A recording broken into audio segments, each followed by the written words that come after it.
هيكون مين يعني؟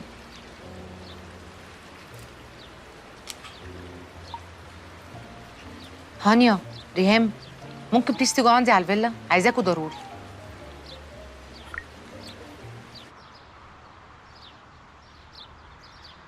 بصوا بقى، انا هقول لكم على اللي بيحصل لان انا مش عارفه اتصرف لوحدي ومحتاجه حد يفكر معايا. في ايه يا بنتي؟ ما تقولي، قلقتينا. الفيلا اللي كنا فيها في الساحل طلع فيها كاميرات. ايه ده؟ يعني ايه؟ ما تهزريش يا مريم، يعني ايه؟ يعني كنا بنتصور 24 ساعه. يا نهار اسود، وانتي عرفتي منين؟ سليم قال لي. هو جاله الفيديو بتاع علي؟ انت عرفتي منين موضوع الفيديو؟ ما هو علي قال لي، بس ما كانش يعرف ان في اي حد تاني يعرف الموضوع. انتوا فيديو ايه اللي انتوا عمالين تتكلموا عنه ده وانا اخر من يعلم؟ فيديو لعلي في فيلة الساحل. ايوه، بس الفيديو لعلي اتبعت لسليم ليه؟ انا كنت فاكره ان علي اللي مقصود.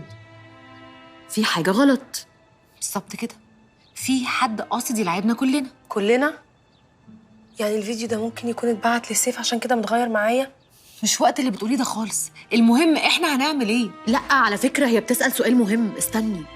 تفتكروا الفيديو ده راح لمراد وسيف؟ السؤال الاهم، مين بيبعت الفيديوهات دي وعايز ايه؟ لا، وماسك ايه تاني علينا احنا غير الفيديو بتاع علي؟ بالظبط كده.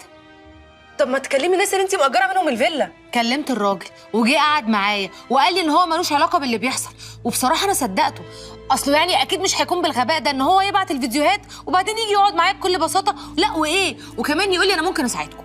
لا، وعلي كمان راح لصاحبه الفيلا، بس انا ما اعرفش وصل معاها لايه بصراحه. يبقى انا لازم اروح لعلي دلوقتي.